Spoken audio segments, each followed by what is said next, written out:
Happy Thursday. Hope you're having a good week. We're in summer, aren't we? Okay, let's get into this. What do you do when you're stuck?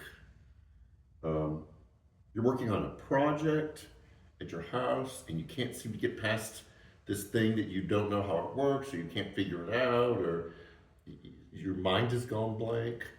You're writing, you're doing anything, and you get to a point and you don't know how to get past that point. I journal, and sometimes I don't have anything going inside of me that's wanting to come out. And so I have a prompt, and my prompt is today I will, because I want to be in today. I don't want to fret over yesterday. I don't want to worry about tomorrow. I want to focus on the now, current. And what that does is it begins to sift out things that were blocking me. Like, oh, I was thinking about this thing I have to do. Like, I've got to renew my driver's license, and I've been struggling with the online thing because apparently I'm old and we struggle with online things. I finally figured it out. Um, but what I had to do was find that thing that was blocking me, and I couldn't see it. I didn't know what it was. I didn't know where it was. Um, and once I rooted that thing out, then I could move forward. And I don't know if you have that same experience, but when you get stuck, sometimes it's getting past a pattern from your past, an old way of thinking, um, just lack of knowledge in the area, something outside of your awareness that once you pull that out into the open, as we'll talk about this Sunday, bringing what was hidden into the light, then it feels like it releases the flow that was blocking you or clogging you or whatever you want to use.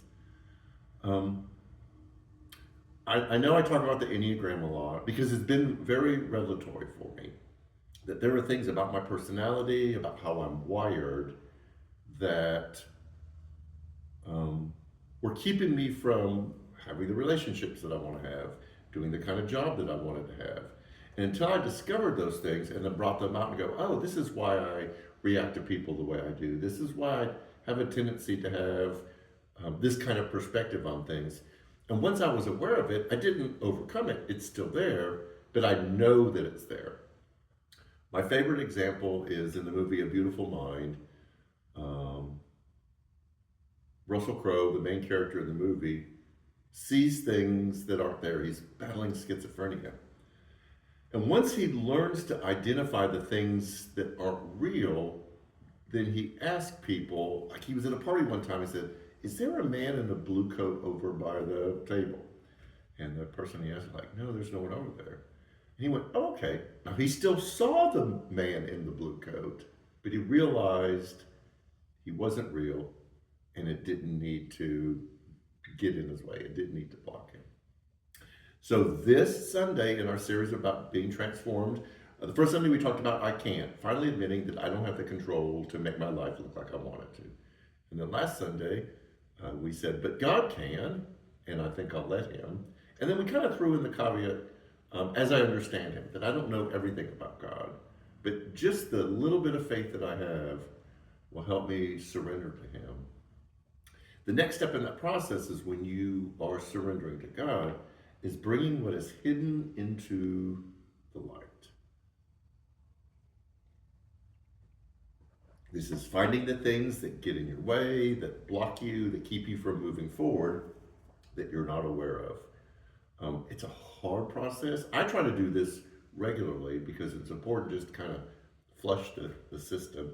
And we will create a moment in the service to allow you to do that. And even if you join with us virtually, I want you to join in on this opportunity to kind of bring what was hidden into the light. It's a very specific process in the 12-step program. I'll kind of reference that real quickly because you can't move forward to do the other things until you get past this point. That's how important unclogging the pipe is. So, as I've said earlier, we're in in summer, things are slowing down a little bit. Um, we will have a fellowship at the end of August, food pantry, those kind of things. We'll still have a few of those kind of things. But for the most part, everything's kind of wound down. Also, don't forget, we don't have Promised Land for school age children, but we have packets for them to take into worship, keeps them busy and entertained. And we will provide childcare for preschool. So that's it. Stay cool, and we hope to see you someday. Take care.